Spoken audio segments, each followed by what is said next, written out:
Good evening, everybody. My name is Thomas Taylor. I'm the new superintendent for the school system in Montgomery County. So thrilled to be with you this evening. Although I will say this, I feel a little less new every day that passes. I grew up in Montgomery County, so it's a thrill to be back home. I will say this, it's a little rough coming to Whitman. It's nothing personal. I went to BCC. So I'll do my best to keep old rivalries where they belong. No, in all seriousness, it's a delight to be here this evening to share a few thoughts, but really to hear from you. That's really the purpose here. For anyone who needs Spanish translation assistance, we have some translating services in the back. If you just need assistance in general, we'll do our best to accommodate however we can. As you see, we have a fabulous ASL interpreter up here as well who can help, we're here to listen to you. I'm thrilled that you came out tonight. I will say this: when we were trying to find a great date and find an opportunity to come and talk, we did not consult the commander's schedule. Which I see may have been a mistake, and that's okay. We certainly hope that they do well in Philadelphia tonight, and that most folks can make it back before the end of the game. I hope. But we're thrilled that you're here. Whitman also has a playoff football game tonight at Blake, and I'm sure that they'll be successful and have a good time as well. But none to say the least, we're thrilled that you're here tonight. And thrilled that you could be here because your voice really does matter. I'm thrilled to be here tonight, not by myself, but with a whole host of other folks.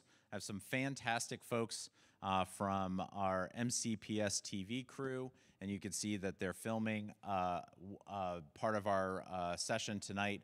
And the reason that they're filming is that I'll put this on the internet. I've got a website that's kind of been tracking my progress as your new superintendent, and we've put videos from other sessions on the site, as well as some summary of some notes that we've collected. I will say that even though every school community is different, there have been some remarkable consistencies between some of the comments and concerns that people have shared and some of the strengths that people have shared about their experience in MCPS. So I'm hoping to learn more from you about your experiences, the challenges that you've experienced, as well as some of the strengths, and that's really part of what we're here to do tonight. In the next several weeks, I'll be working through the final throes of a budget presentation that I'll be submitting to the Board of Education, this has been hugely informative, not just in structuring leadership and support for the county school system, but also informing what should go in the budget as part of that process. Speaking of the Board of Education, we are delighted to be with a member of the Board of Education tonight, Grace Rivera-Oven, who's here. Thanks for coming, Grace. Or should I say, thanks for showing up, boss. Appreciate the support. Grace is based out of the Germantown zone, but one of the things that I absolutely hit it off with Grace is that she's also an MCPS alum. She went to Gaithersburg High School and kind of shares in that experience of being connected to this community for a really long time. And she's just as interested in hearing what you have to say as I'm interested in hearing what you have to say. If you came in this evening, you probably got one of the handouts that was passed out. That's great. We also have this in digital form online. I'm not really much for the handouts or the documents as much as I am about the ideas that are inside as a mechanism for you to get to know me and a little bit about my leadership and what I hope to bring back to the county. And really hope to use this as like a guide and a roadmap for making decisions. And hopefully you'll get a little glimpse of my personality and who I am as a leader. Hopefully you've seen a little bit of that in some funny videos and some of the joy that I hope to bring back to the county as well. Our kids really do deserve to go to a school system that supports them on lots of different levels and recognizes that school can be a fun place to learn and an engaging place to learn as well. So thank you for coming. If you are so kind and you are have a digital device that you want to let us know a little bit about yourself, we'd love to know that about you. And there's a QR code behind me. It will be one of 2 QR codes that I get to share tonight. The QR code really is just collecting a little bit of information about you and to get a little bit of a heat map of ideas and thoughts from you and your experiences, and it's a way for us to check in. Each of our communities is unique and different and adds a valuable and different perspective, and so I want to account for that when I'm compiling some data and compiling some reports about the things that I've learned. So if you've got a second and you don't mind checking in, that's great. And if you don't want to, you don't have to either. This is all voluntary, and I'm just thrilled that you're here to talk this evening. Okay.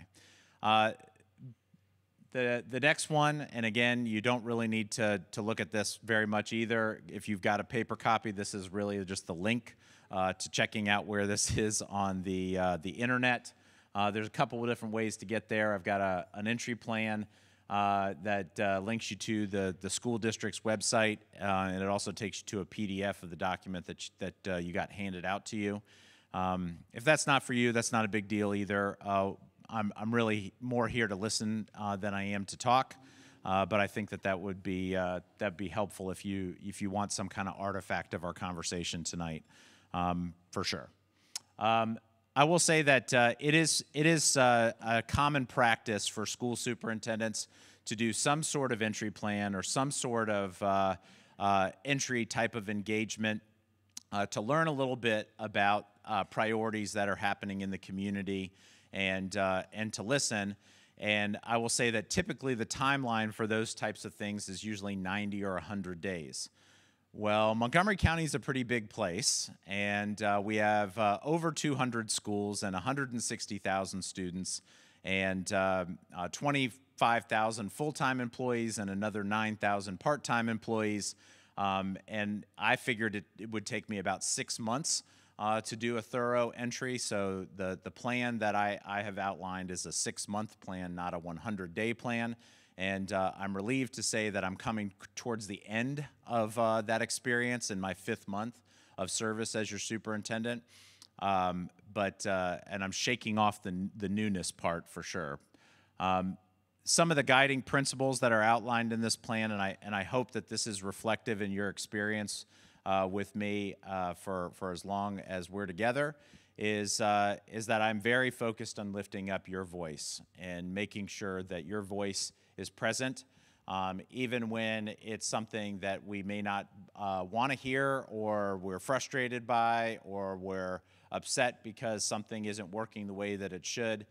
It's still important that every voice in our community be lifted up, and please know that I find a lot of value in that. At the top of my decision making is very focused on what we can do to support kids. And I will say that it is really easy in a school system or really any organization where there are kids and adults to gravitate towards the decisions that make adults' lives easier versus what really is going to help kids. And please know that I hope to pull MCPS closer to making better decisions that meet the needs of kids. All of this is written into the document that I shared, but I thought it was important to highlight a couple of things that were particularly important to me and that I wanted to elevate for you. The focus of today is really about a couple of things that I want to get your thoughts and feedback on. And I hope you weren't expecting an elaborate slide presentation, because this is it. We're done. And really what I want to hear from you about is really in a couple of different domains. I want to hear from you about your academic experience with the school system, and I also want to hear about your operational experience with the school system. and some of the things that have worked well and some of the things that you think could be enhanced or improved. I think every time that there's a leadership change, there's really an opportunity to revisit how we do things and to look at things through a different lens, especially when that leadership change invites somebody from outside the district to come in, which I am. I grew up in Montgomery County, but I spent 25 years in Virginia's public school system in several different spots.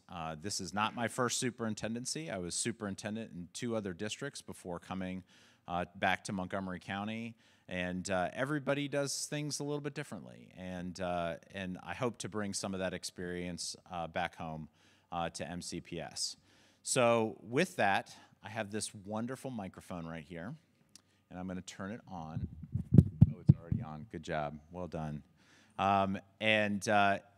If you're so inclined, I'd love to have folks come up and share some thoughts. And if you're not inclined, I've got this other QR code for you. So real quick, hang on a second. I'm so excited that you're so excited. If you don't want to share anything on a microphone, that's okay. I still want to capture your thoughts. And as we get closer to the end of this evening, we're either going to go lightning round and be sensitive to the fact that there's a lot of people in the room, or I'm going to ask that you just share your thoughts digitally with me. I really don't want to miss anything, and I really do want to make sure that I hear from you and know what's top of mind and top of heart. So we'll kind of get rolling. The last thing I'll say, and I promise you, then it's your turn. I swear to God, is that the real benefit of events like this, it's not so much to hear from the superintendent, because I'm about to stop talking. The benefit is actually we're in a room full of people who are super motivated and care about their school system, and you're in that room with them, and we've got all of these fabulous friends and neighbors, and maybe you know each other, and maybe you don't. But what I would invite you to do at some point tonight is to introduce yourself to somebody who you haven't met yet and get to know another person in this community who shares your passion for schools and shares your passion for kids and serving kids and wants their community and wants their school system to be a better place. Because if that's you, you kind of came to the right place tonight, because you're in a room full of people who want the same thing. So thank you so much, and love to hear what you have to say. Thank you. Thank you. And sorry, I didn't mean to jump the line. I thought you were wrapping up. No, it's so good. Yeah. You first. Winner. So my name is Greta Peisch. I'm a parent. I have 3 kids here in the Whitman cluster at Bannockburn Elementary School. They're K, 2nd, and 4th. And at Bannockburn, but I think we're realizing it's a bigger district-wide issue. We've become really concerned about class sizes. And the guidelines went up last, I guess, over the summer and the spring.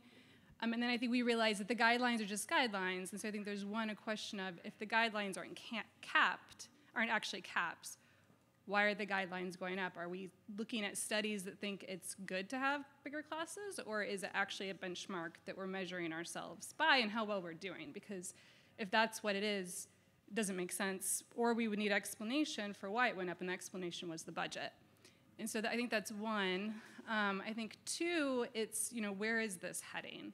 Because it feels like it may be heading kind of without end in a negative direction. I think that we feel in our school that, is it going to just keep getting bigger and bigger every year? And how are teachers going to manage these classrooms where you have 28 8-year-olds in a classroom? The teachers seem to be relying on videos and Chromebooks more just to manage, which we have wonderful teachers. We really love our teachers at our school. And I think that that's true at many schools in the system, but they just don't have many other options. And so it's leading to a snowball effect in a place where, I think MCPS is really trying to raise its standards. And this, I think, starting with the elementary schools, is just going to have a lasting effect in these grades where they really need to solidify these basic skills and get that kind of attention and see when they're struggling. Even someone able to notice when they're having those issues. So I'd love to hear if it's going to be addressed in the budget, if this is a priority for you. Huge priority. Oh my gosh, what a great comment. If you've got fellow class size concerned folks, you've got a champion up here for sure, and it's definitely something I've paid attention to. When I saw the budget get adopted this past year and a little bit of a shortfall, I was at arm's length. Wasn't even part of the consideration of potentially even coming back to Montgomery County at that time. I just was a concerned person who used to live here that was paying attention to what was going on. And it's kind of a symptom of a bigger issue when class size starts to balloon. I think you're so spot on in terms of, well, how bad is it going to get and what are the symptoms of this? Budgetarily, there are two really significant drivers that drive the budget for MCPS, and it's the same drivers that drive the budget for every school system in America. How many people we employ and how much we pay them. That's 90% of the budget. How many people we have, how much we pay them. And so how we staff our schools makes a huge impact financially on what we do. Now, I can tell you, having done this for many, many years now, secondarily, we're okay. We're okay. Not amazing, and there's pockets that definitely need some work, and we're kind of all over the place, which is part of the issue too. Just like you said, we had guidelines, not firm staffing standards. That's definitely a change I'd like to see, and something will take us many years to get to, because it will be so expensive to do kind of that structural repair to our system. But we are woefully understaffed at the elementary level, woefully understaffed. And there really isn't any corner of the county that's not feeling this in some way, shape, or form. By comparison, there are statewide staffing standards in our neighbors across the Potomac that have requirements for the number of paraprofessionals that we have in every kindergarten classroom. Every kindergarten classroom, statewide staffing standards and caps on class sizes that once you hit that cap, you roll over and you create another class. That is not our experience at all. So if there's a really significant area for us to target with class size, it really does need to begin at the elementary level. That is a part of what I would like to start working on as soon as humanly possible.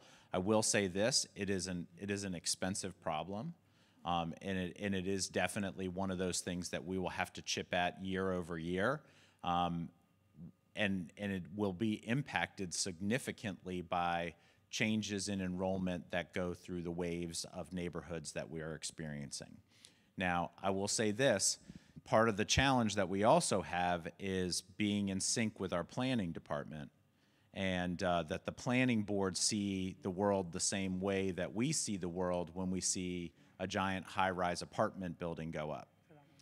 Because contrary to what a lot of people think in the decision-making space, apartment buildings have children in them. We know that. We send buses there all the time. So we're sensitive to that, but it is a concern because it also should inform where we construct new schools, how we do boundary studies, and what the long-term and short-term outlook is. Because neighborhoods have cycles. They go through cycles. There are cyclical movements in that. And so when we do a boundary study or when we do a boundary change or when we add a new school, we need to be sensitive to the short-term and long-term changes for that as well. I say all of that to say that you're absolutely right. It is a budget concern. It's a priority of mine. It's a priority of the Board of Education. I will say that every time that there is some kind of reduction to the budget, that we need to go to the classroom last, not first. Before we ask the next question, can we just actually move the whole line that way and the microphone over there? So that's Sure. a bunch of us that can't see you. Yeah, let's do it. You guys up for that? Come on. Come on over. Yeah. What a great suggestion. Nice. Teamwork. Thanks, guys. All right, Yeah. Does this work? Yeah, it works. Okay.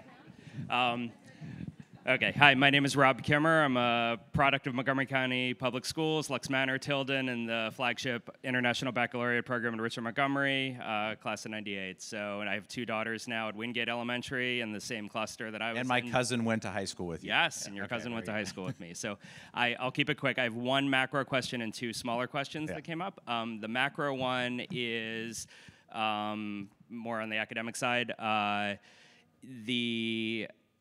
I'm just seeing, at least with the last few superintendents, and I'm sure that you'll bring some change, and that'll be positive change, that the school system is humongous, as we know, and any other county, any other space or school system in the country would have divided this into multiple little school systems with their own interests. It's hard to be at the center of something that big, planet that's that big. And I'm seeing everything's coming to the middle at the expense, so you bring up the bottom and you bring down the top, and everything kind of comes closer to the middle. So I was just that's just something that I've seen over the last 20 years, and my mom being an ex-MCPS teacher, she's seen it too over time. So that's just one overarching thing. 2 smaller things. I'm on the PTA Foundation board at Wingate. I got involved. 2 little operational things that you may want to know about. One are the fields. There's 30 elementary schools that are not covered by Parks and Rec budget or by the athletics budget because their fields are not regulation size, so they can't be rented out. And MCPS doesn't give them anything to take care of it, so the fields turn into dirt piles of rock, and the kids are playing on, at Wingate. So, and it's up to the parents. And a lot of these elementary schools, the parents raise $30,000, $60,000, $80,000 and burn it on landscaping budget. I feel that that's something MCPS should be paying for, and these schools should not be left out. The schools should be beautiful. The landscape should be good for kids to play on, even if it's not a regulation soccer field. The kids still play rec soccer. They use it as practice fields. It's still a usable field. It should be, grass should be grown on fields at schools, and school fields should be taken care of. I only see them getting taken care of when a school gets knocked down or renovated, and then you get new sod, and it's good for 5 or 10 years, but then it's neglected. So Wingate was done many years ago. The second one is the audio system. We are paying out of the foundation budget, out of parents' money, to upgrade the audio system, and we were told no by MCPS because what we were asking for was going to make it better than other school systems, which is not elementary schools, which is not true. It's outdated frequencies. It has interference. It's like 15, 20 years old. We want stuff for hearing impaired, all the modern stuff, and just to get it up to what a new school would be if it was done. This is the macro piece of it. We could be organized enough as a county to put things on maintenance schedules, meaning an audio system at an elementary school gets redone every 7 years or 9 years, whatever it is, rather than the principals having to pull and beg. And we had to figure this out. It's taken 2 years and a lot of bureaucracy to figure out how to do it, what to do, and we're spending our own money, parents' money, and we were still told no. Like, we can't spend the money, so. Very frustrating. Yeah, that's wild. And interestingly enough, I actually think that's a symptom of the same issue as your first issue. Yes. Okay. And so take a little bit of solace in this. I actually think, and this has been a consistent comment that I've heard at other sessions and had other comments with conversations with a lot of folks. Navigating the MCPS bureaucracy is a really significant lift. A lot of folks that have interacted more, I'm trying to think of the favorite term that folks have used, the mothership. Trying to navigate with the mothership has been a challenge.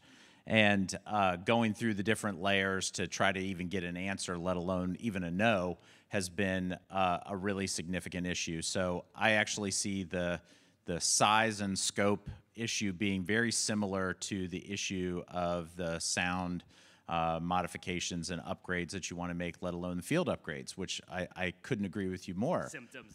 Symptoms of the bigger issue. What I'm in the process of doing right now, and as a part of our budget, is decentralizing a lot of the decision making and support to clusters. And I actually think that this will provide a huge help to clusters because they'll have a reliable group of subject matter expertise that can be lean enough to make some decision making, to support some decision making a little bit more localized to the school itself. That would be wonderful. Each cluster has its own unique, different needs. Yeah, it only makes sense. That's a way Yeah. of keeping the communication and cutting the bureaucracy a little bit to have that liaison. And it's how leaner large organizations operate anyway. And not to use a corporate example here, but one of the largest corporations in the world is actually very decentralized, and it's Warren Buffett's company. So very, very significant opportunity for us to get a little bit more focused and a little bit more decentralized, and will save us a few bucks, and also put decisions a little bit closer to the school level, which is really what our target is. So thank you for saying that. Go ahead, sir. Thank you very much, Dr. Taylor. Appreciate you being here tonight. My name's Derek Fromson. I am the father of twin 9th graders, boy-girl.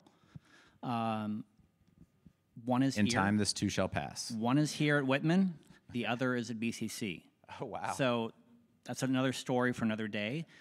What that does, though, what it's allowed me, though, is to see the elephant in the room question, which is about cell phone policy, from very different perspectives. At Whitman, here, it's fantastic. They do what they're supposed to do. Kids have to put their phones in a cubby thing, or like that. At BCC, it's a mess. And I think that's really speaks to leadership issues from the top, without getting into a lot of detail.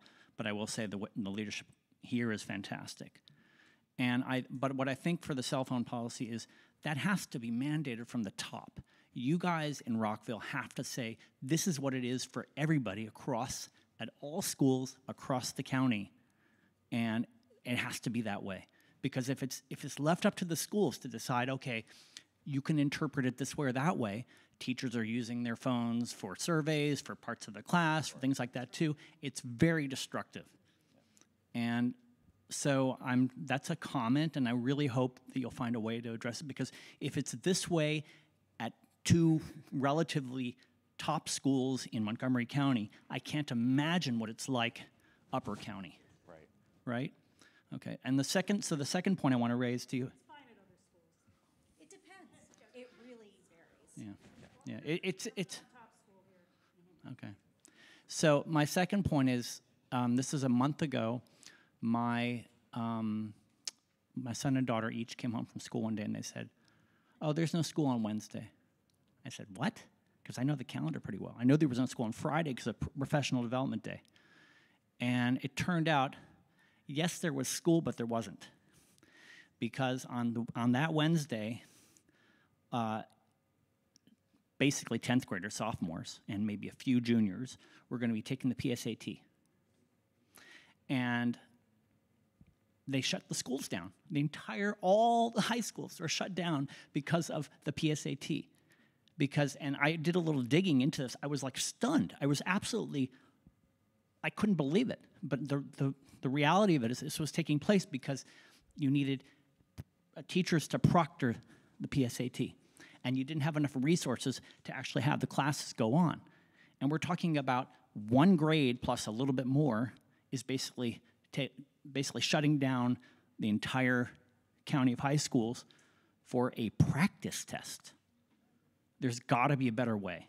There's got to be a way in which either outside resources are brought in or parents. I think at one point parents were involved, but then it became a problem. But I just think there's got to be something that can be done, because every day of school is critical, especially in high school. Every second counts, that's for sure. Thank you for sharing that. I knew that as a policy issue, the board and my team for sure are looking at addressing it this spring, and we've got several schools that are doing lots of different things, and we're looking at how that is shaken out, and we're hoping to have a recommendation. So thanks for bringing that forward. Hi, my name is, nice to meet you, Dr. Taylor. Thanks for coming. I hear your county that you came from is missing you, and we're delighted to have a seasoned leader. My name is Zulfa Valiani Merchant. I have a child at Wingate. I also have, he's in 4th grade. My recently graduated 18-year-old, went to Kennedy High School for 2 years as part of the inaugural regional IB program. Okay. And then came back to Walter Johnson, which is our high school cluster. And he and my middle son both went through North Bethesda. So I have one who's a 10th grader at WJ right now. I also have 2 kids who've had special education services and have been familiar with special education as it is implemented in different places. And there are so many different topics, so I'm going to try to limit it to a few. I'm going to put one plug in for, since I moved here 10 years ago, we've been talking about WJ being incredibly overcrowded, and it has taken a very long time for this Charles Woodward process to come about, and there's been a lot of emphasis on trying to make it on par with Walter Johnson, with a theater, with athletic fields. I'm not sure why that is such a sticking point. I watched Whitman grab that building over there. I've been to their robotics area. How come some schools are able to expand so easily? It feels that way. No offense, everyone. My nephew goes here. So that's one thing. Going back to the special education, transparency is big. Now, I have been to a lot of CCAC meetings, some Board of Education meetings over the last 9 years. My kid benefited a lot from the GTLD program at North Bethesda. I get a sense the GTLD program is shrinking up and going away, but no one will actually say that when I ask. I will say that there is a lot of difference between different schools. So I was at Kennedy for the 2 years, those COVID years. I was one of 16 or 17 parents that regularly attended PTSA meetings there. I believe that there was a lot of complacency in the administration there. We can tout these couple of things, everything is good, and there were a lot of problems under the surface. And I know families who are not in the GTLD program there who really have suffered and have had a lot of difficulty. I'm saying that if you're seeing very low PTSA numbers, it probably means there's something with the administration. Like, we need to find other measures besides a principal who seems positive and seems interested, but then is having such little going on. That principal is not there, and I'm not naming names, but I think that there could be, that needs to be looked at. I will say that, we have $150,000, $200,000 in either foundations or booster clubs at Whitman and Walter Johnson. Kennedy had the most money they got was $3,500 in grant from Walter Johnson's booster club for their whole athletics program. So I don't know what to say about that. I believe in equity. I believe in I believe that the idea of having farm schools and having a big county ideally funneling to other areas it sounds good. It should work better. I know that's kind of vague. No, not really. And actually, can I talk about that for a hot Yes, second before you get to the next thing? Yeah, sorry. Yeah, no, yeah. I want to bring up something.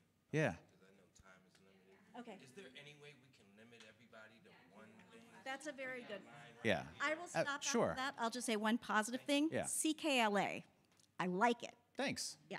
Yeah, very good. A feature that you'll see in the budget proposal that I put out will address the last issue that she was talking about, which is how on earth do we respond to some of the inequities that we have in just even the school operating accounts.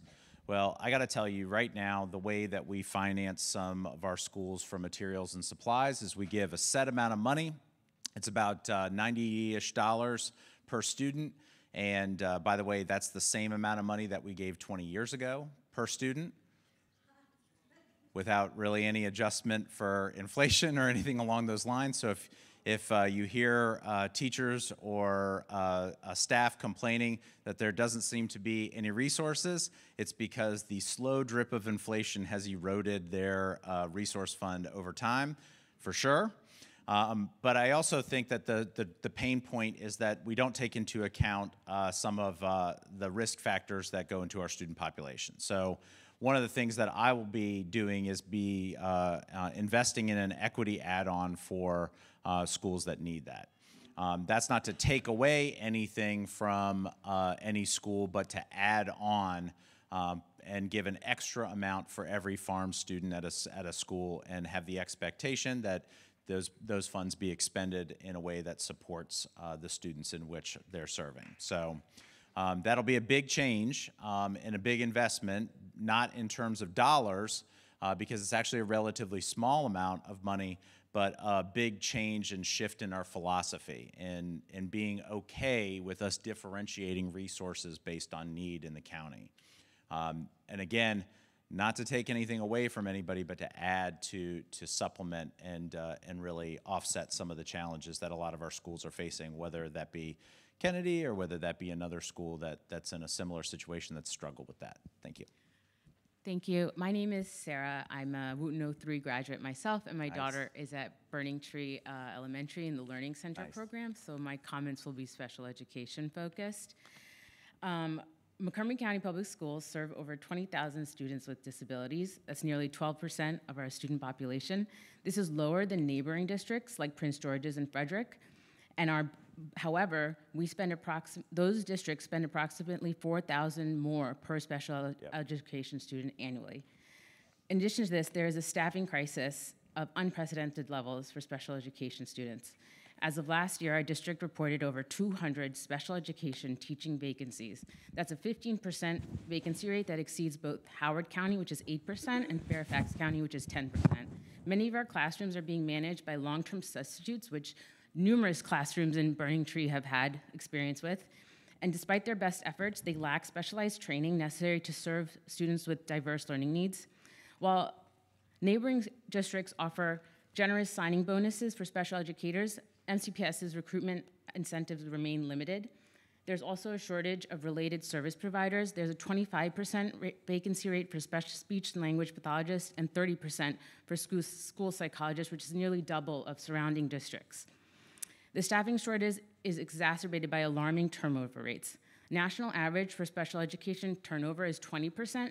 MCPS loses approximately 1 in 4 special education teachers within their first 3 years. This is higher than PG County as well. Our special educators manage caseloads of up to 30 students, while Howard and Fairfax cap them at 20 to 25. MCPS teachers report spending on average 15 hours per week on paperwork without the dedicated planning time that neighboring districts provide. The direct consequences of this is systemic failure to properly implement IEPs. In recent monitoring reports, MCPS showed that only 62% of students with IEPs were receiving their full allocated service hours, compared to 78% in Howard County and 75% in Fairfax County. Our special education students are performing significantly below both state and averages and neighboring districts, with only 5% meeting proficiency standards in math and 7% on reading assessments. In addition, special education students at MCPS have a graduation rate of 67% compared to Howard County's 71% and Fairfax County's 73%. Some parents, like myself, have had to resort to legal action to ensure their child's IEP is implemented correctly. This involves hiring advocates or attorneys, which is costly and time-consuming, and also raises issues of equity and basic decency that a parent has to pay for a lawyer to ensure their child is receiving the contracted for services and accommodations that the school is federally required to provide per the IEP. Please ensure that schools have necessary resources, trained staff, and facilities to implement IEPs effectively. This includes ongoing professional development for educators and support staff. The achievement gap between special education students has widened dramatically post-pandemic, and not enough progress has been made to counteract the achievement gap since school has been back in session. Without immediate action to address staffing vacancies, improving retention, ensuring proper implementation of IEPs, we risk falling further behind our neighboring districts. This is not just an educational crisis, it's a civil rights issue that demands immediate attention and decisive action from our board and from you. Our students cannot afford to wait while surrounding districts pull ahead in serving their special education populations. Great job. Ooh, take a deep breath. Yeah. Hey, great job. Spot on. And I would say that that's consistent with what I've seen and experienced. Huge investments need to go into special education. And I would even say that if anything, you painted maybe a rosier picture than the reality in some places. There's some significant challenges, and if anything, I think it's actually gotten worse and not narrowed narrowed it all, really. I think if anything, it's gotten wider in terms of a gap in performance. So big, heavy lift that's needed. Lots of work that needs to go into rethinking how we do service delivery and what that needs to look like and how we might serve students with disabilities even closer to their home setting. That needs to be a priority for us as a community.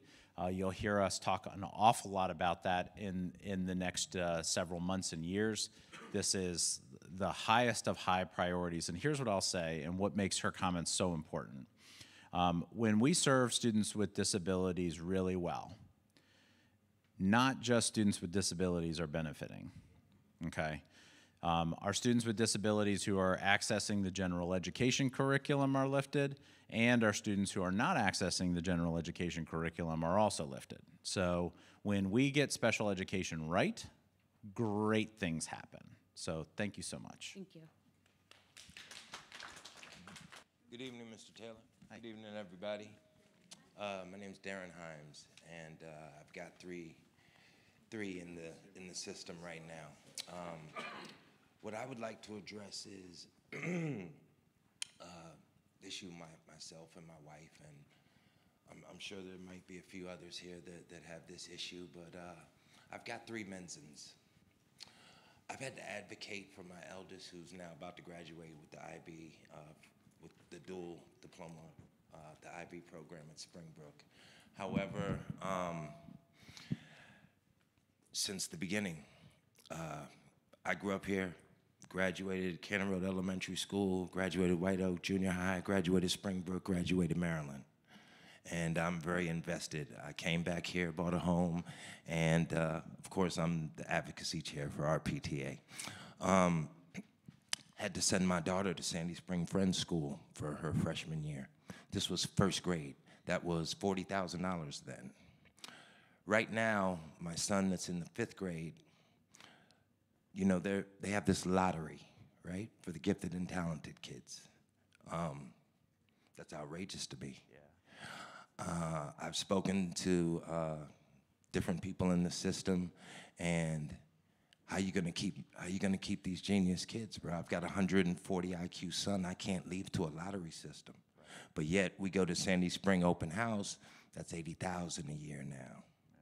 I got to send my daughter to college this year. You can only imagine. She's also a Menzin with a 4.0 and the rest. Some of that will get some help from those schools. There's a lot of schools, colleges really pick up, but we've had to homeschool. This is the first year I've put my son, and my youngest daughter is in 1st grade, and this is why. My daughter graduated. Her elementary school was Stanford Gifted and Talented program. But that's how you're losing kids. Right. That's how you're losing the genius kids in the school system. And I, being a taxpayer, don't want to have to spend another 80 grand to educate my child when you have the programs, because those 4 magnet programs are awesome. The things that they're offering in those middle schools. I know Tacoma Park Middle School is number 10 U.S. News in the state. And the programs that they have are incredible. I talked to the principal. He'd love to have my son. I talked to Thomas Powell, because people are telling me now, fill in the COSA form. We want your son. The private schools want him. He just wants to go to Tacoma Park. Right. So I just want to bring that up because I see the test scores. I also see where we're losing those kids in that 3rd to 5th grade when you start looking at that dip.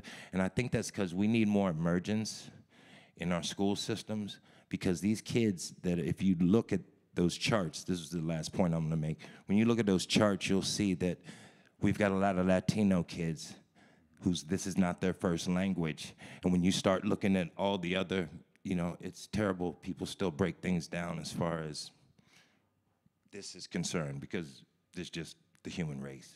But when you start categorizing us, that you can notice that culturally, you can notice that.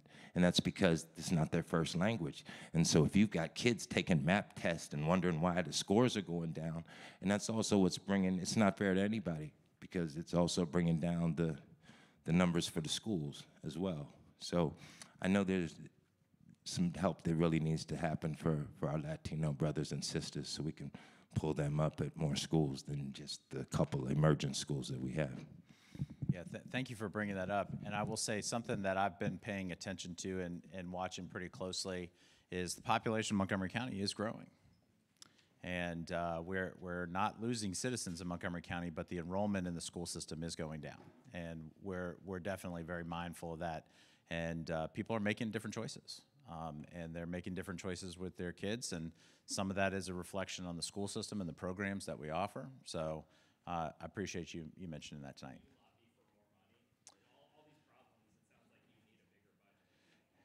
Yeah, and I can have that.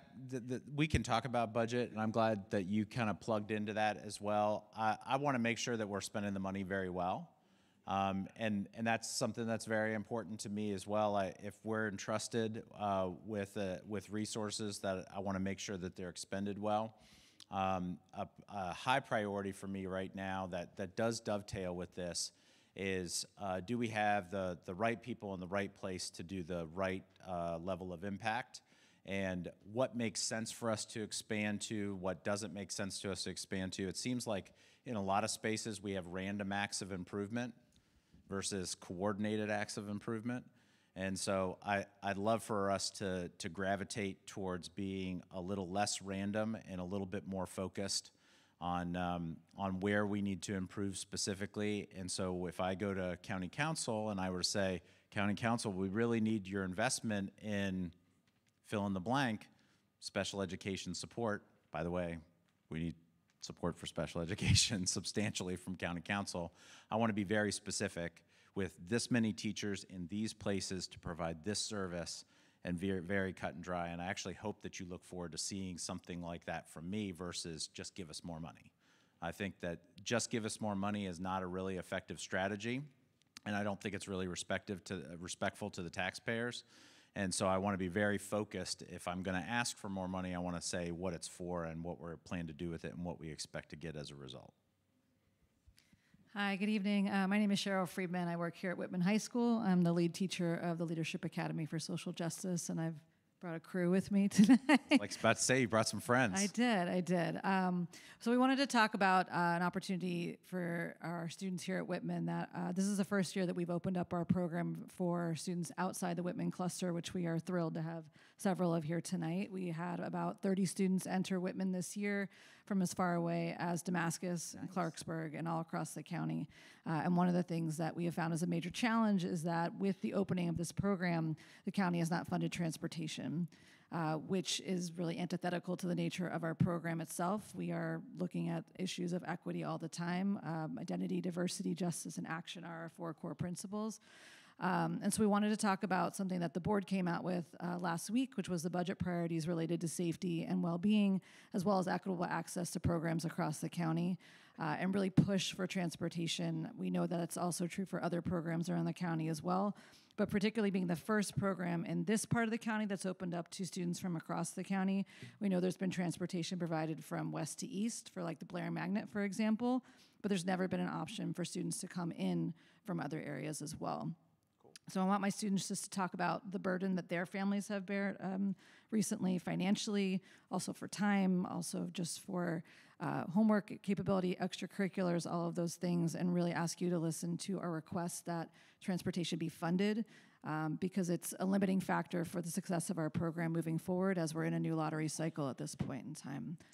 One quick question. Do these students get extra credit for showing up tonight? Absolutely. Okay, just check. I will say they do have a requirement to take part in external experiences as an action piece to this, but they are, as 9th graders, they came in at lunch. You'll see they petitioned their students today. They are learning the skills to actually go into a world that, as we can see right now, is really important to have these students advocating for important things. So awesome. And for the record, I was plugging for the extra credit just to make sure you got that. So I think that's an important part of the deal. You should have agreed to that up front. Okay. Hi, my name is Cadence Lenz. I'm a current student here at Walt Whitman. I'm in the LESJ program. I currently live out in Silver Spring, and I was originally supposed to go to BCC. And I really do love the program, but a huge struggle for me is getting to school. I have to take 2 buses in the morning and 2 buses in the afternoon.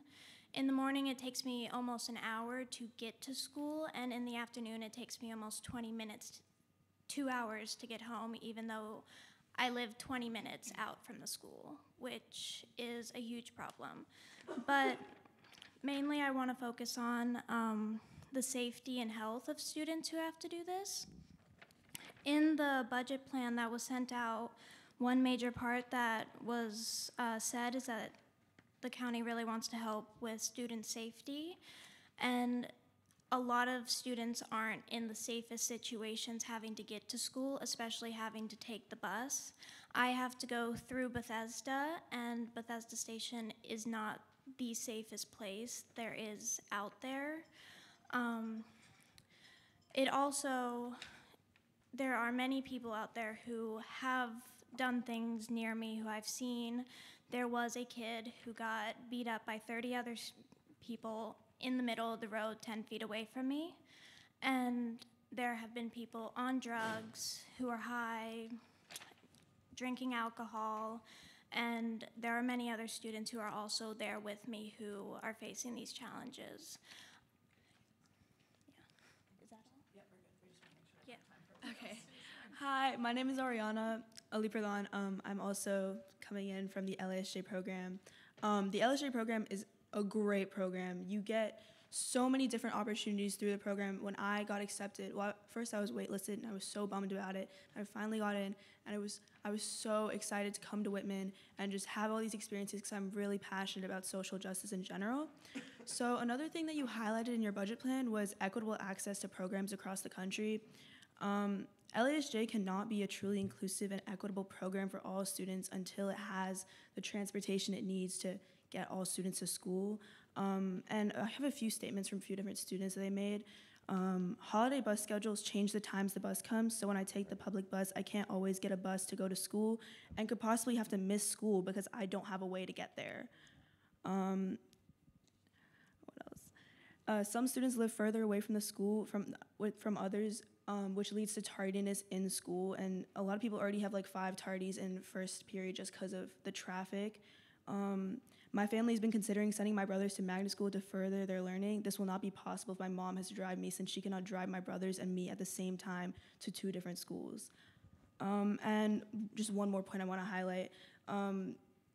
8 students are currently riding the Metro Rail, which requires extraordinary patience, especially in inclement weather and just for the money that it takes to do that.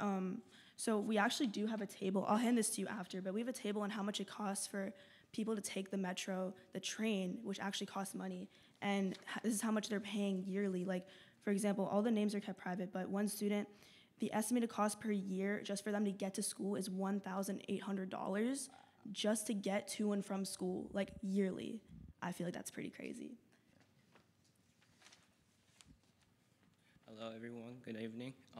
My name is Dylan Toms. I am a current student at Walt Whitman, and I also do LASJ as a program, and that's how I got into the school. And today I did want to come and speak because transportation is really needed here, especially for people who got in through the programs that Walt Whitman offers. It is hard for students to drive or take the train, maybe sometimes 1 hour to school, and then, you know, go back home 1 hour on the train, try and do homework, try and do the chores and everything they need to take care of.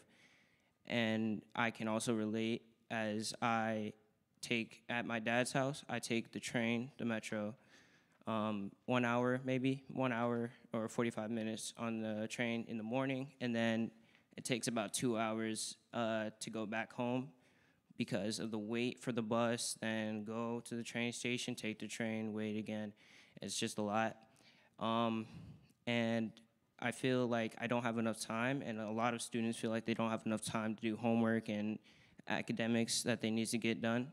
And the transportation that we need to help us get home quicker so we can do our homework, do our chores, do whatever we need to do, and get to sleep on time, it's very important for us, and we feel like we need that, so yeah. Can we give him a round of applause? Great job.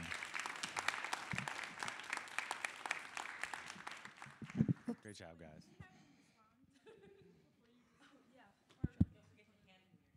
Yeah, that's nuts. Yeah. Yeah, thanks. Great job, guys. Fantastic. I'm going to put this down so I don't have stuff in my hands, not because I'm leaving it anywhere. But thank you, guys. That's crazy. And I will say this. We have an obligation on a couple of fronts. In general, I don't think it's a good idea for us to initiate something that we can't see follow through. So in some ways, we probably need to rethink what we do programmatically across the county and make sure that there are great programs in lots of different spots around the county, not just in one place, so that people are coming all the way from Damascus all the way down, because I promise you, your 1 hour commute from Damascus is not a 1 hour commute from Damascus. It's an hour and 45 minutes if you have to do multiple things in that space, and it's just not tenable. So this really is a problem that really we need to solve for you, which is to either provide equitable access and create a network or a system for you to be able to access programs, or design programs that you want to access in places that are closer to where you live. And that's on us. So thanks for being interested in this. Thanks for taking a huge risk and coming to a new school. And trying out new friends and new opportunities and trying to do something different that's going to make an impact in the world. We're all very proud of you. Great job, guys, and we'll see what we can do to help you out. Thank you. Hi, Dr. Taylor. How are you? It's good to see you again. Oh, yeah, it's probably easy for me to just take it out. So I'm here again to talk to you about the MVA, the Virtual Academy. I know you're probably thinking, oh God, not her again, but that's okay. We've seen kind of the mess this summer of what happened with closing of the Virtual Academy.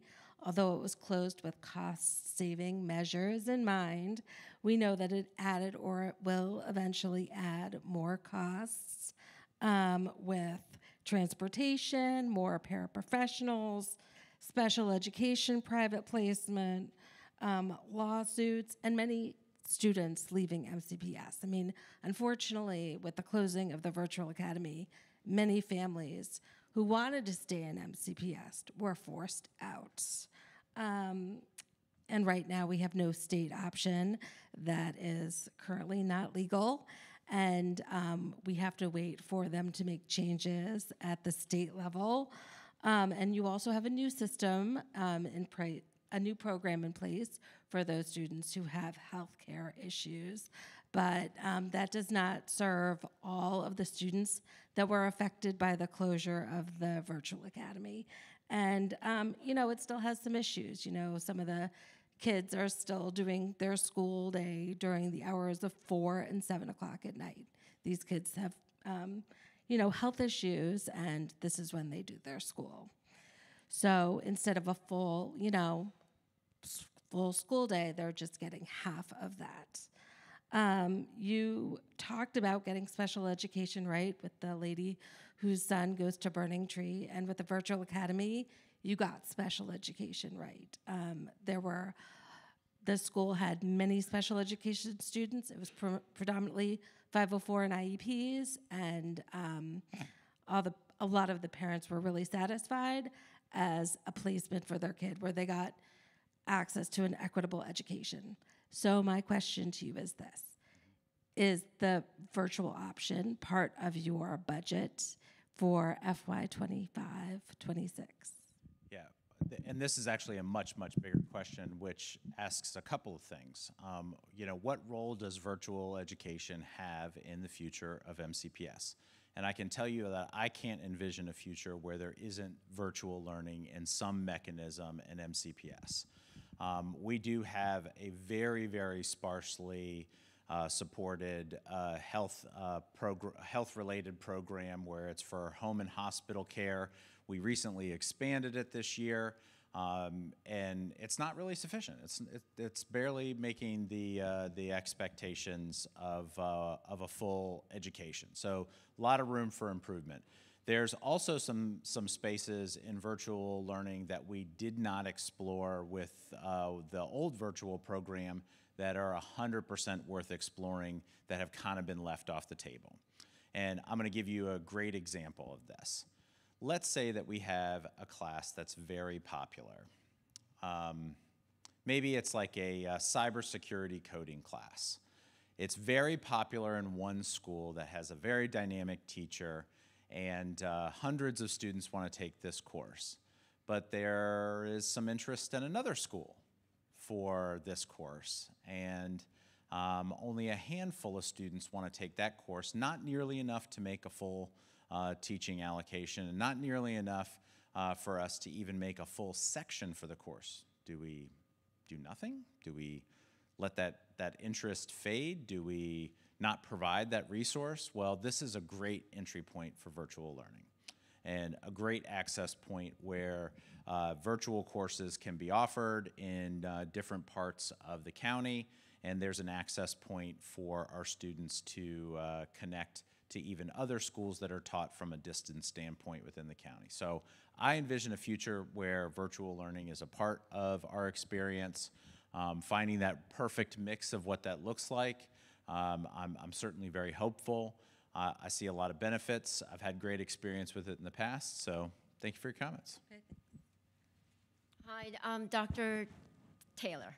You can just call me Thomas. Okay. We're Thomas, all adults yeah. except for like the 5 kids that are here, so, Okay. you know. We moved from New Jersey, and Good move. one of the main reasons we moved here is for MCPS. Awesome. Yeah. So, and it's events like this that really affirm that we, our family made the right decision, because this is a treat. So my daughter is starting a freshman year in Quince Orchard, and I see a lot of times the communication is about embracing diversity, different learners in best interest of the child in your slide. So I just wish the MCPS bureaucracy actually, carries this out more. I'll give you an example. My daughter, right after she finished 8th grade, she scored a 5 on the AP Chinese language test. So when we came here, I know MCPS cut the Chinese program a few years ago. That's fine. Quince Orchard has no Chinese class. That's fine.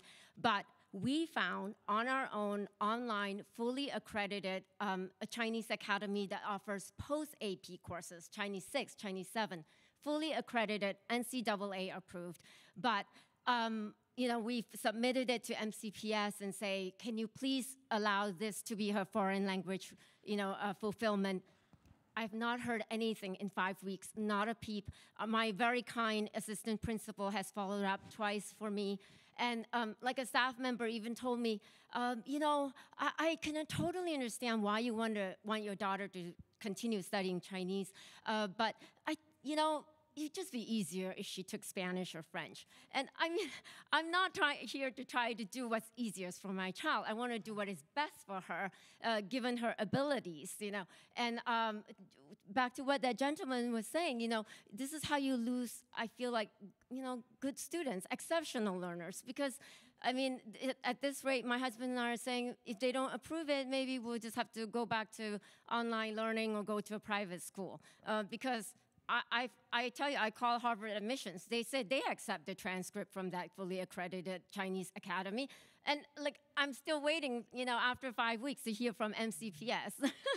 So it's just the bureaucracy. And I just, I can't help but feel like a little bit marginalized. And that, our culture is not as important because we're not that big of the percentage of the population, So anyway, that's just, hopefully you can help me. Oh my gosh, there's so much to unpack here. Sheshe. First things first, thank you for saying that. And I think that this speaks to some bigger cultural issues that we have to work out as a school system, being a culture of saying yes or finding a way to say yes versus starting with no. Unfortunately, we haven't given you the courtesy of even saying no, which is problematic. So there's also a customer service through line here that's really concerning to me, and I hope you'll follow up with me to let me know where this goes. I say that hesitantly because I think I'm at like 1,800 emails backed up right now, but I will get to it eventually. I promise I will, and I actually do write back. So I am sorry to hear that. What I'm also very sorry to hear too is an overemphasis on Western languages out of adult convenience versus investing in other language opportunities that really can expand our kids' horizons. And I will say that the math also bears this out, that the world's most spoken language is Mandarin. And when 1/6 of the world is on the same sheet, and we're not offering entry points into that, we're closed off, not them. So what a huge mistake and a missed opportunity. So thank you for elevating this as an issue. Thank you for listening. All right, Sam, you're up. Hello, my name is Sam Center, and I am a student at North Bethesda Middle School. I have two things to say. The first one is my problem with the history curriculum. So I'm currently studying American history, and I am really good at American history. And I asked my teacher if we were going to do the studying about the Quasi-War for American history. If you don't know what that is, it's a naval war between the United States and France. And I don't think she even knew what it was at first, but then I told her, and then she basically said, "Oh, that's not important in American history," when we were learning about Shays Rebellion. I think the Quasi-War is quite important because it pretty much founded the modern American military and the modern American Navy. And my second issue is the transportation. So the buses in North Bethesda are really crowded. Almost every day, like 4 kids get kicked off because there are too many people on the bus. I even got kicked off once, and it's also really crowded. I get squished everywhere. I'm even considering the ride-on buses, but that's probably gonna be like $300 a year, $400, probably even more, which I don't really want to do for transportation. Sam, we're gonna see what we can do about the transportation for sure, but the Quasi-War I think might be out, buddy. But appreciate you elevating that. It's good stuff. Thanks, Sam. I'm Jeff Center. First question is, Sammy's interested in U.S. history. I asked the librarian, do they have access to JSTOR, which is the journal system? And she said no, which I can understand. It might very well be expensive. But she said, yes, we also block access to. And they block access to all sorts of online academic programs of books and journals, which I don't quite understand. And was kind of wanted to bring that to y'all's attention. Good to know. Didn't know that. Yes. And 2 is we went through the whole administrative court process with Sammy's IEP. And if I'd gotten a lawyer, it would have cost me around $80,000. And I'm sure MCPS, because I grew up with lawyers and I had to price a case, spent around $150,000, $170,000 just to go back to point 0, and our next step is go to federal court, which will be another couple $100,000 on y'all's behalf. Y'all are spending a lot of money because y'all want to say no rather than find a solution. Kind of speaks to the last speaker as well. Yes. So thanks, Mr. Center. Appreciate it. Hi again. Hi. Can I just say how impressed I am at the bravery and how eloquent these students are? I mean, they have been incredible. I can't do that at my age. So I'm Clarice Coble. I have 2 kids, soon to be 3 kids, going through the WJ cluster. They're at Ashburton. And I graduated from WJ in 2004. I chose to raise my family here, a mile away from my parents, as pathetic as that sounds, because I love the community and I loved my experience that I had at MCPS. My second grader I wasn't even going to talk about this, but my second grader is in the, he's tested every year in the top 1% of the county, but I've consistently been told that there's nothing they can do for that until 4th or 5th grade, which is crazy. So we, kind of just hang out and he's bored. But I can't talk about that because I have to talk about my kindergartner who has an IEP for speech 2 times a week and has had every session in October but one canceled. He's had his sessions today canceled. And obviously there is a systemic problem in the county with special education. We've heard all about that everywhere. It's broken. I've been communicating with the county, the supervisor of speech services, Shelley McAuliffe, since the beginning of the school year when they brought in a virtual speech therapist to do group lessons for our children, our 5-year-olds that are having trouble communicating. I felt really great because at the end of the September month, she told me that, you know what, Clarice, don't even worry about it. We're going to get an in-person contractor. Felt like a huge win. But then a couple of weeks went by, Emerson had no speech. And then another couple of weeks went by, he had no speech. And I finally hear from this in-person contractor, and it turns out she's only there 2 days a week. And that's why his all but one speech session were canceled. She said that sometimes because of her heavy caseload and the fact that she's only there for 2 days a week, she's gonna have to cancel sessions due to meetings. But don't worry, we'll make them up by the end of the school year.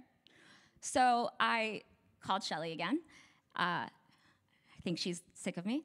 And I talked a little bit to somebody on her staff. She heard me. She spent a lot of time on the phone with me.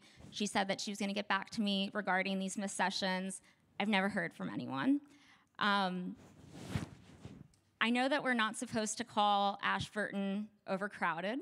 I'm not sure what else we're supposed to call a school with 900 students and 6 classes in every grade that are either at capacity or above capacity. Full. Yeah.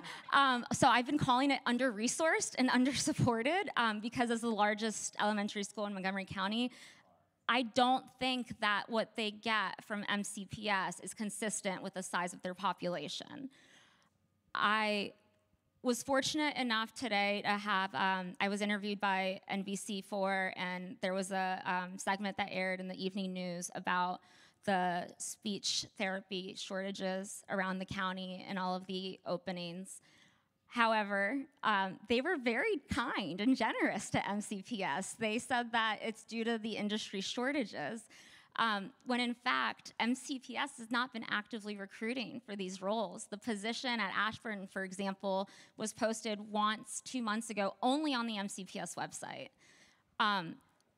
I don't know what else I can do to get my son the services that he needs. And I know that Ashburton, that MCPS can do better. I know we can do better than not actively recruiting and only posting the position on the MCPS website. So what else can I do? My gosh. I'm just so sorry that you're going through this experience for sure.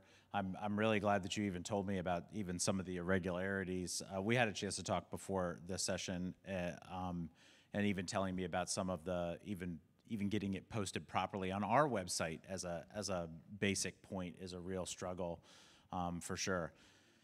This is a big hurdle for us in a lot of different spaces. Not only are we struggling to get in-person speech pathologists, but then also coordinating services to make sure that, I mean, these are a requirement. It's not an option. So when she's talking about having a session canceled, that is actually not okay. And there isn't really a way to make that up per se, other than more and more sessions, which is gonna pull from some other activity that your child's involved in. So it's a major hurdle. I'm really sorry. I look forward to digging in on that and finding out more about that issue.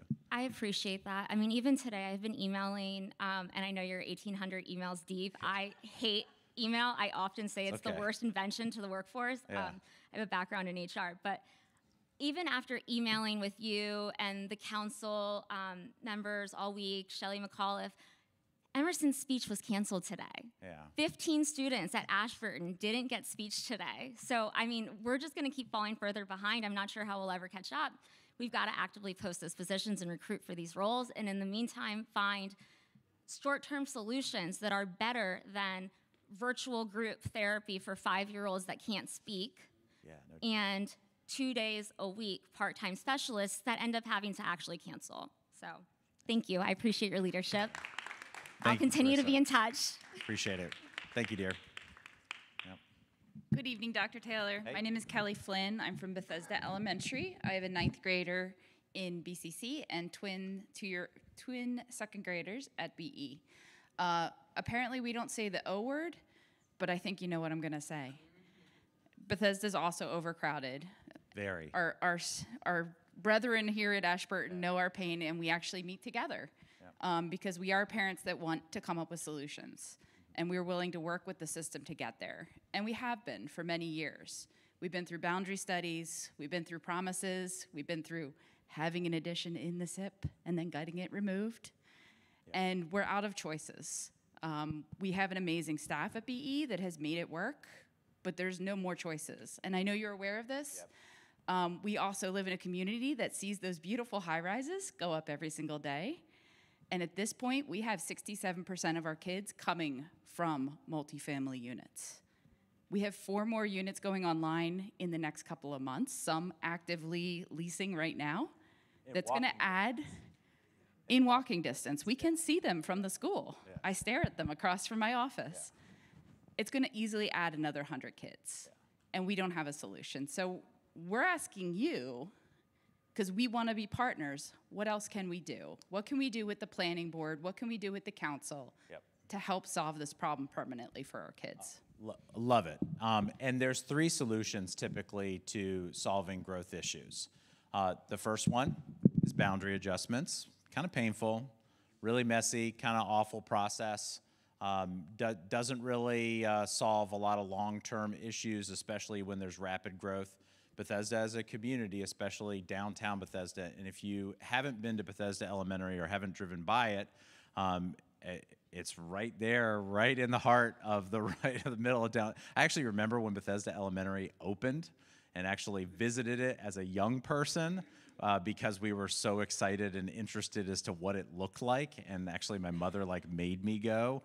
And at the opening open house, they had lemonade and cookies, and they were actually pretty good. But since that time, the amount of rapid growth and the size of the boundary has actually shrunk because the rapid growth has so intensified in that area. So the other solution is you can add an addition. Bethesda Elementary has an addition. Yes. And the last solution is you can add trailers. Well, that sounds like a good idea, and that might be a good idea for a short-term solution, but the reality is that the footprint that schools like Bethesda Elementary are on, you're going to crowd out something, whether it's blacktop space, parking space, or green space, and that's a school that has limited green space and limited blacktop space.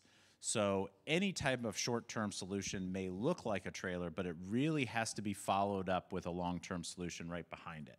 And whether that long-term solution is a really messy and maybe even clunky over time boundary change, or it looks like new construction in some way, shape, or form being added back to the CIP. I think you have a couple of advocacy points that are really important. One, in the next year's capital improvement plan, it's an on year, so that's a year for adding new projects and amending the CIP for bigger projects. That's an advocacy point. Number 2, having a frank conversation at planning board meetings about what you are seeing boots on the ground as a constituent. And we've shared this thought, we share your concern, we share your frustration with what they call a student generation factor that comes from housing. Yes, you're painfully aware of it because you have to be, which is how many students are generated from a dwelling. And their calculation for a high rise is very different than our calculation for a high rise because ours is based in fact. Yes. At Bethesda Elementary, it's over 9%.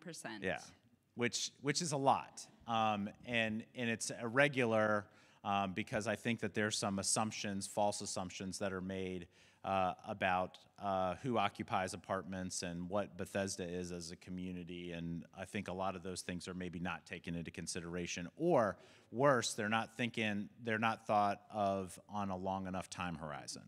So I actually don't foresee the long-term issues with both schools like Ashburton and with Bethesda really getting a whole lot better without some shared understanding about what the future looks like, and also some long-term and short-term plans for remediation. Thank so you. We look what forward that to looks like for advocating with me you. looks a lot like trailers in the short term, but also advocacy in the long term about what's the real right mix for long-term solutions. Part of the challenge that we run into, particularly in this part of the county, and in some other parts of the county too, we have the same problem where you may have an attendance zone for a school that's right next to it, that there's space, and then you have an attendance zone that's right next to another school where there's no space. So it's not like it's as easy as, oh, we can just make this decision and move kids from point A to point B, because there also may be another life cycle with the neighborhoods that feed into a school that even has empty seats that we need to be conscious of. So Absolutely. I'm right there with you. Thanks. Dr. Taylor, welcome to Montgomery County. Thanks. You'd be pleased to know that I was talking to a student from Walter Johnson. She says, you know what, that Dr. Taylor is really approachable, like the guy. You know, so you're making some good impressions here. I did get to go to a playoff football game at WJ last week, and you know, they had a great time. They won, but I don't think they're going to win this week. But they won last week. That was great. Yes. So maybe that was one of the Be students I tenacious, talked to. Right? Indeed, indeed.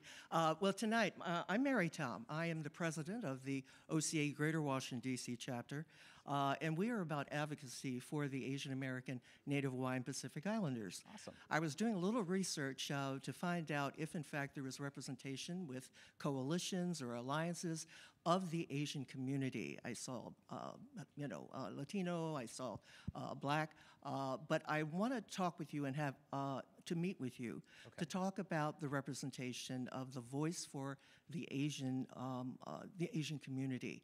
I had posed a question to my grandchildren. It turns out my son is an educator, he's a teacher. Nice. He continues the legacy when his father was also a teacher. MCPS is wonderful programs. So I asked my granddaughter, I said, okay, now what have you learned about the Asian American history? Mm-hmm. She says, well, let's see, I did learn about the Chinese history in Asia and in China, but nothing necessarily other than the Transcontinental Railroad. So what we would like to do is we went to Annapolis, we did some oral testimonies, and we want to actually see that representation, that voice of Asian American history. There are a number of Asian American children in this school system, and we want them to affirm that there have been accomplishments and there's sacrifices that have been made, and they should include that Asian history into the American history curriculums of MCPS. So that is an appeal that we have, and other things too, but I would like to give you my card and actually meet with you, and we can talk about assuring that we do have an adequate voice of our Asian community in MCPS. Love it, and thank you so much. Last night, I had the opportunity to celebrate with several of the Board of Education members the 37th anniversary of an organization being formed of Asian Pacific Islander staff members. And it is a professional organization, an affinity group of our Asian American staff members. And they had a celebration last night. They also do an annual Lunar New Year fundraiser, so look for that. It's a pretty big event, and one of our teachers has actually written a book. It's a graphic novel on Japanese internment, and it is actually a part of the curriculum in MCPS, and I'd love to share it with you. It's absolutely fantastic, and it also details some of the stories of MCPS staff members and their experiences during internment. So absolutely fantastic. Love this. Love to talk to you at some time. Thank you. Thank you. Thank you, Dr. Taylor. Yep. Hi, Dr. Long time no Taylor. see. I'm Nellie Lou, and I am a parent of a second grader at Bethesda Elementary School, and then also another child at a private school, Green Acres, who will be attending Bethesda Elementary probably in a year. Love it. And so to tack on what Kelly said about, you know, the really urgent need in terms of getting that space for children, I think is really, really important in terms of what I'm seeing. My daughter had 30 kids in her kindergarten class, and then this year she's at 29. And so what that means is she's just not getting as much space that she really needs, and then the kinds of attention that I think she really could use in this early year setting. And then I think what we also struggle with is just the lack of enrichment opportunities and advancement opportunities at these early grade levels. And then looking ahead, I do feel worried about this lottery system that I'm trying to learn about and figure out how do we navigate that. So again, I'd love to hear more about, you know, what we can do to offer enrichment opportunities for everyone who's, you know, ready for that, and allow them to progress and achieve their highest potential as possible. Yeah, and it's an area we fall short in, and I actually am eager to learn more from you and some of the other ideas that some folks have had. It's not something that I've spent an awful lot of time invested in since I've been here, but I'm really eager to learn more, so thanks. I will say this, we've been going for like an hour and a half now. I wanna do 2 invitations, and then we're gonna go to the lightning round. So lightning round means quick. And whoever's hanging out in line, I'm good with that, but we're gonna let folks go at some point. If you didn't have the opportunity to say something, you really wanna say something, I really do invite you to let me know your thoughts and to add some things, but the folks that are in line, I think you're going to finish us out for tonight, and we'll call it quits from there. So we're going lightning round now. Last 5 minutes. Let's do it. So here we go, Dr. Taylor. My name is Enrique Visotto. I used to work in the Virtual Academy, and we're very grateful for everything we did for us. Like at the end, you know, we came at the end and you listened to us. And I just came here to say thank you. You come to the community, we listen to us, we listen to the teachers. And so I think all of us here, and there's big people talking about money. And one thing I remember whenever I graduated from the University of Tennessee, me and Peyton Manning, good times, Tennessee. And then I received a little thing first to raise money for the university. And I think, you know, you said, we are similar to all the other school districts. But here, the Whitman, I think this area here, we're a little bit different. So allow for you to have an idea for you to have like an endowment in the county where we don't really depend completely on for Montgomery County for money, because that's what the big universities do. Right. And so well, I just came here to say thank you for what you're doing for the community. You bring energy for the teaching. You know, as a teacher, we out here, we did like end of the year grades whenever you came. There was end of the year test. During that time, Maryland Public Schools from 2009 to 2012 was #1 in the whole country, and we have end of the year testing. So I think some things, you know, if you want to be an engineer or a lawyer or something, you have to do that. So I think we need to come back to that. Now the kids don't get zeros; they get 50%. If you don't show up to work, I don't think you're gonna get paid. I don't get paid, and the parents don't get paid too. So I think that would be a wonderful thing for the kids to learn responsibility. And the gentleman who spoke about the cell phone policy, and I see the same thing about the due dates and deadlines. There are some schools in the county where the kids came in the last week of the county. The teachers go crazy because they can't turn in everything to the end of the marking period. Or the schools in the county, they're not. So in real life, we have due dates and deadlines. So I think we need to come back to that. Because never Jerry West were here. Hillary Clinton maybe win the election. He's going to be the Secretary of Education. And I think in the future now, you'll be ready for the post, and we're here to support you, and thank you for everything you're doing for us. Thanks, Enrique. Appreciate that. Thank you.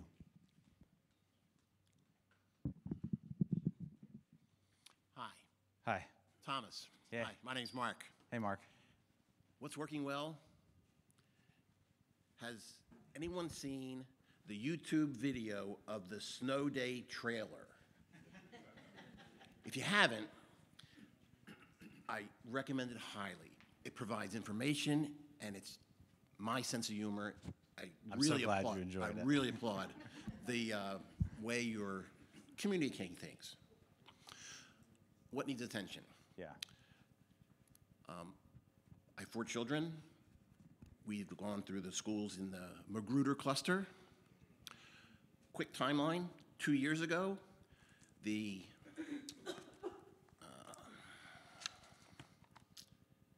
school renaming process was revamped, updated. And it brought to my attention that Magruder was kind of in a category that the people that revised the renaming policy did research on all the school names.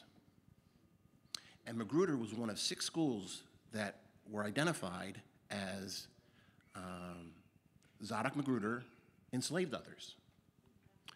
Well, 2 years ago, I learned what the renaming process was.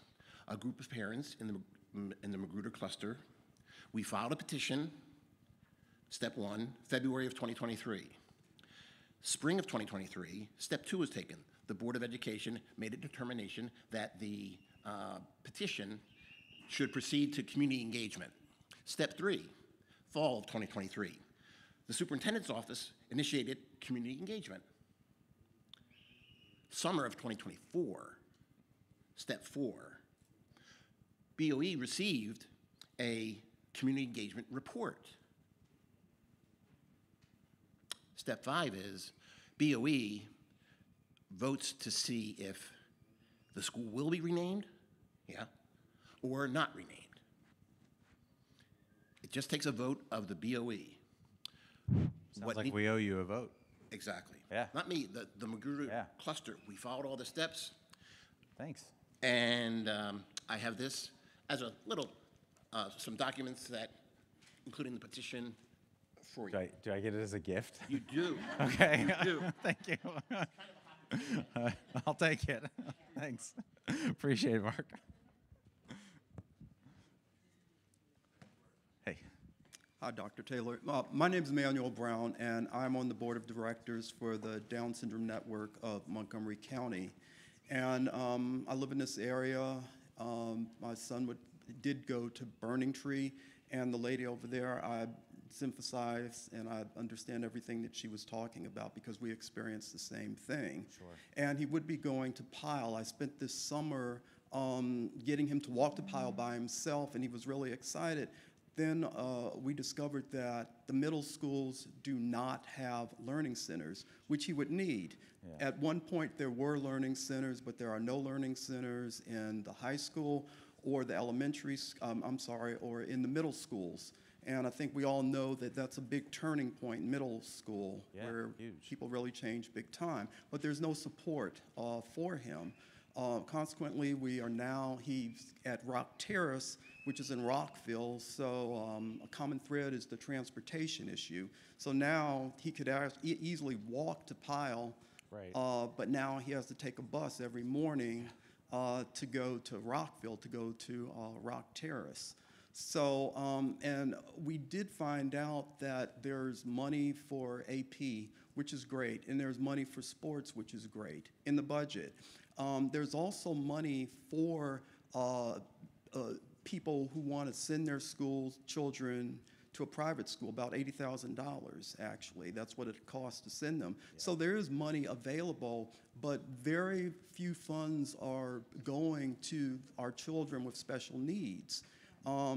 This school semester, it started where there was a shortage of buses, and in particularly for the kids in special needs that it was all throughout the county, but it was even more so for them. And I know you've been hearing this tonight. The resources. Oh, more than tonight. Yeah. Okay. Yeah.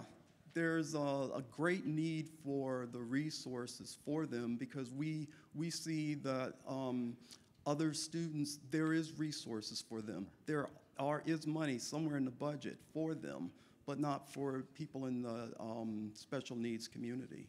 Yeah, very frustrating. I share your concern, and it's definitely echoed tonight. So thank you, sir. Thank you. And thank you for your patience, folks. Yeah. Hi, thanks so much for being here. I have a senior at Whitman, and we're so grateful to be in this beautiful space that we advocated for about 12 years. But I also have a student at Pile coming in, which leads me to what I think is a really simple and short operational question. Every semester that my senior has been here, they get their schedule on the first day of school. And every single semester when she's come in on the first day of school, this schedule has been wrong, which leads to lines of students waiting outside their counselor's office for days, missing classes, so that they can get in. And this is not just Whitman. This is my understanding. It's across the board. No blame to Whitman staff whatsoever. Missing class because they're waiting to get into the right one. The teachers can't really start teaching the first week because they don't know who's in the class. People are going in and out. It's bonkers to me, and so I'm just hoping that there's some computer system update in MCPS that can fix this. I don't understand why they're not getting them the day before, or that the computer isn't catching two classes meeting at the same time. Her freshman year, first day, she had no lunch. She waited during what would have been her lunch for a counselor, and they said, oh, well, you don't really need lunch. Let's try and fit this. What? So no. So it seems like this is just a computer system problem, right? It's actually a requirement. Okay. Thank you. So thank you for telling me. That is irregular. It's actually highly irregular. And we do actually have a software system that should do a lot of those things. As a former high school principal, there is operator error that goes behind some of that, unfortunately. The master schedule at an elementary school usually takes about an hour to put together, maybe a half a day if you're really intentional and really sharp and on top of things, and you can really figure it out, and you've got a great template to go from.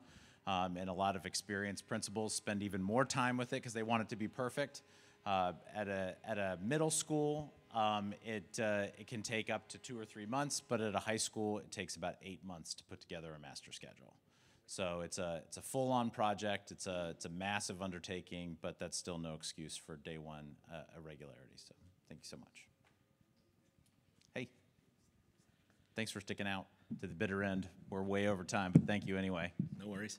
My name is Ross. I have worked within the school system. I have a business that works with the school system. I have a son who has gone through the public school system, and I have a daughter who went through the private school system. And they had very different experiences within their two different zones. So I'm going to focus on sort of my son's experiences. The special needs, you obviously have a lot of different things that need to be addressed in the school system. And I like the things that you've been dealing with so far as the phone policies, and at my son's school, Gaithersburg High School, they now have to wear student badges, and all the teachers have to have them on because they've had problems with students just letting random people into the buildings who are walking around the buildings and getting in altercations with kids and things like that. So I appreciate the steps that are being put into play, and I look forward to how you prioritize all the issues that are being addressed, because this is just a group of 50 people, but remarkably consistent from what other folks are saying throughout the county for whatever that's worth. Exactly. So within the special needs program, I know that there is a lot. My son is on the spectrum. He's very high functioning. Most people don't know that he's on the spectrum, but he's gone through that part of the system, and he's now in high school. He's a sophomore, going through elementary school. His special education department essentially changed over every year, his entire department. He had new social workers, new psychiatrists, psychologists. Every year it changed.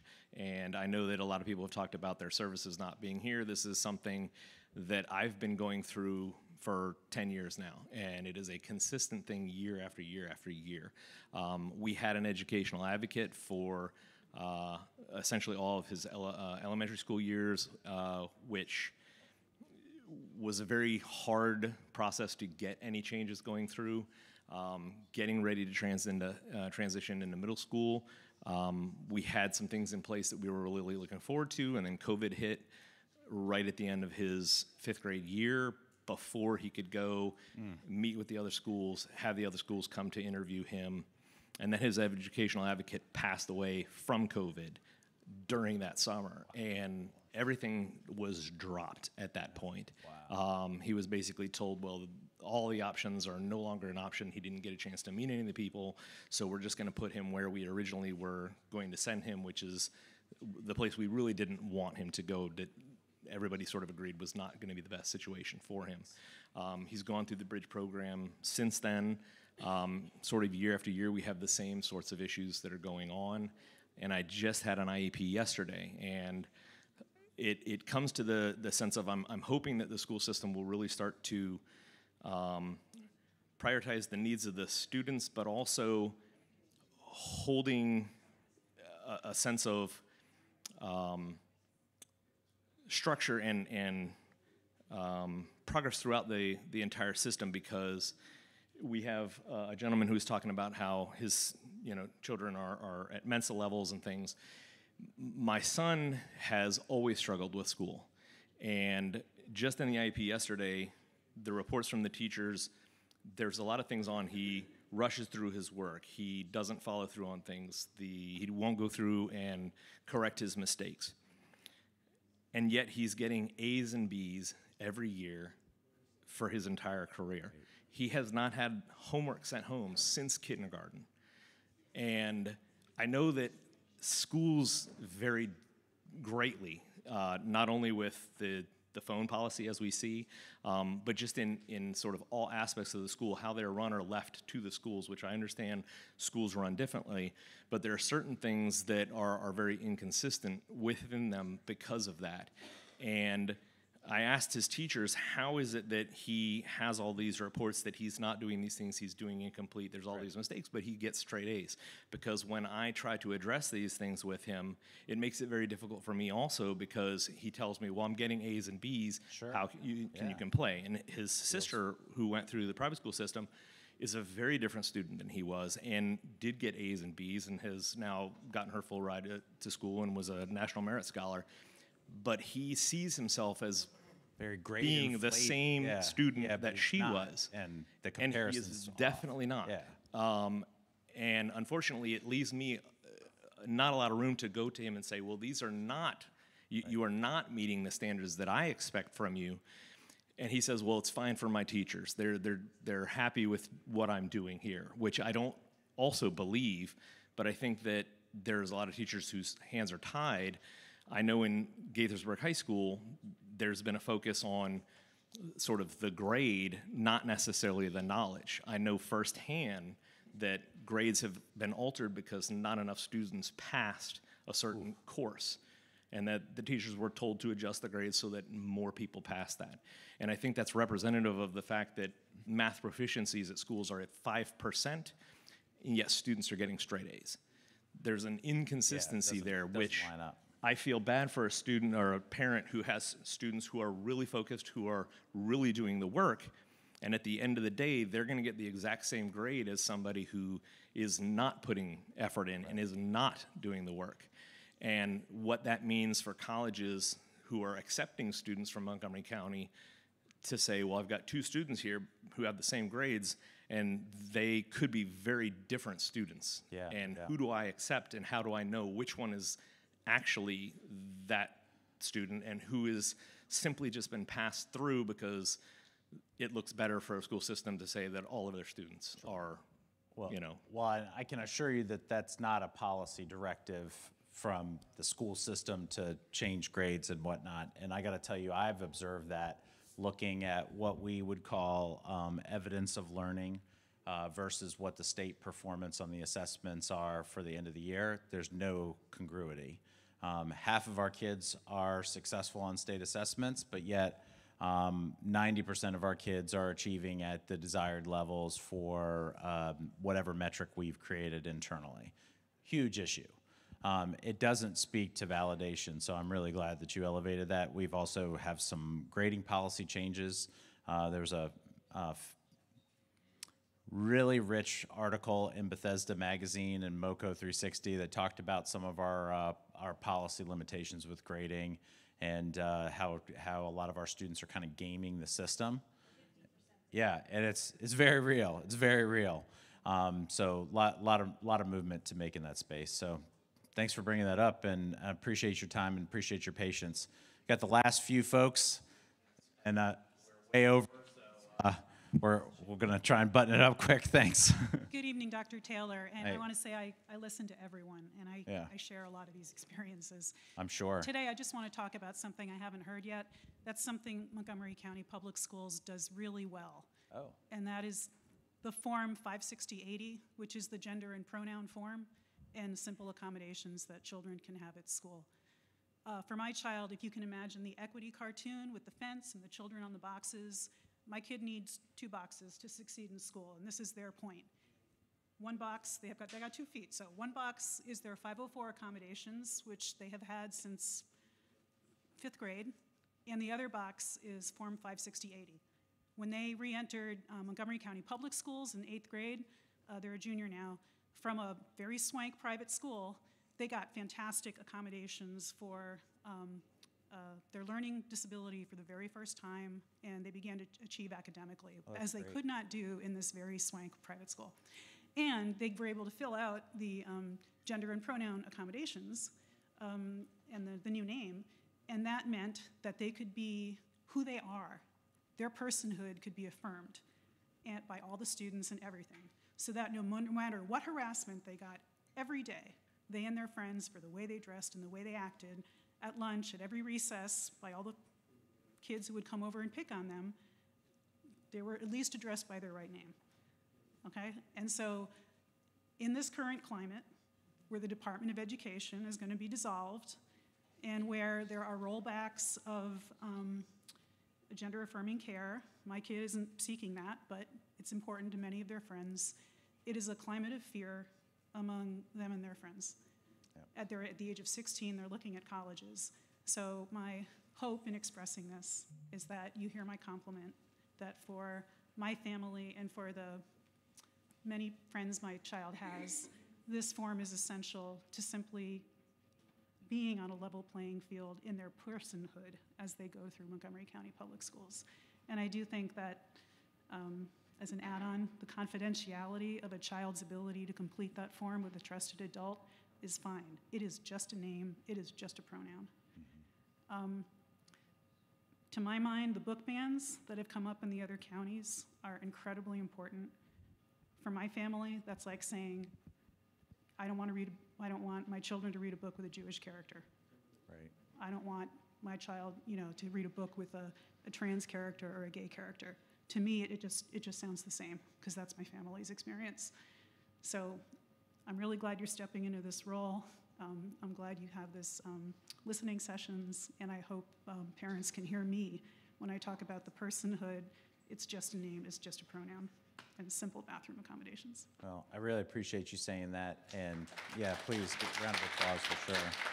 I'm going to take exception with one piece, that it took us 580 forms to come up with Form 580, right? That means that we have that many forms to fill out, which is kind of like, ugh. But thank you so much, and thank you for sharing your experience. Hi, Dr. Taylor, good to see you. My comments are not directed to you. They're actually directed to everyone here. We all are here because we care about MCPS. We care about our children, we care about our teachers, we care about the schools. So I'm gonna ask you guys to everyone try to show up to the county council. Let's ask for more. We just got a notice from MCPS saying they are going to be $5 million in the hole again. So if you're concerned about class sizes, you got to go to the county council. If you are concerned about the size of your school or the CIP not including whatever you need in the CIP, go to the county council. They just passed, thank you, they just passed a GIP, and I literally was the only parent from MCPS who testified in front of the county council. I have a day job, but I knew that reading that, when I saw that the taxes were going to be cut and it would affect the MCPS budget, I showed up. There are so many opportunities and so many different ways for all of us to show up. You showed up here on a Thursday night. It is a football night, and maybe some of you are Eagles fans. I don't know. I went to school in Philadelphia. but I'm just begging you all, we can demand more from our county council because all of us have moved into this county or moved back to this county because of the schools. And we send our kids to the schools, so let's start treating these schools like they're a commodity and not an albatross around the neck of county council. And they need to hear from you. So please show up. If you want to support Dr. Taylor and his new work, show up. We gotta show up. That's all I'm asking. Thank you so Dr. much. Taylor. Thank you. Gonna finish this up? The very quick one. Okay. I find that the transportation department have some security problem. The first one, I find that parents can get into the school bus to check to find out any students they want.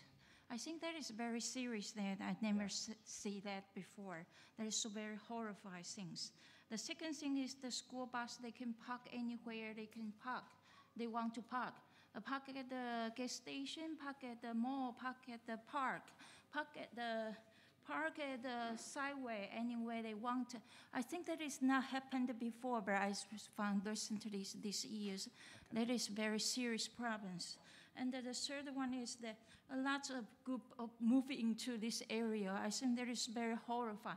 It's not normal because usually if you are a family, you will stay very stable, isn't it? You not just locate 1 year at here, 1 year there. I think maybe this area is close to the DC, something like that. But that is very ridiculous things. And that the school do not have enough in the room. The school bus crash like sardines. And that is very ridiculous. And some people, look like some people hide their backhand. And I just want to say that. And the school bus is very important for all of our parents. We really appreciate. But there is horrible things that happen at the DC. I think a school bus like a student, and after 25 years, this girl run away from the house. I think this is very horrible. I hope all the parents can pay attention on the school bus, and then we hope no kids be hurt like that way. Okay. Thank you so very much. Yeah, nearly 70% of our kids take a school bus. So bus safety, critically important, and our roads are different when school is in session. Thank you for elevating bus safety. Thank you so much for your patience and sticking with me tonight. I will say this, there are some new insights that came from tonight thanks to you. I can't wait to read some of the comments that you shared and learn more about it. We have a lot of challenges. We have a lot of things that we definitely need to focus on as a community. But I just want to thank you so much because I think that together we can overcome those challenges. And I know that as a community, for as long as I've been connected to MCPS as a student and as an adult and as a parent, uncle, what have you, being connected to the school system, MCPS and Montgomery County has always had high expectations for its schools. And Montgomery County has always wanted great schools, and I think that working together we can have great schools, absolutely, and our kids deserve it. So thank you so much for making time for me today, and have a wonderful night.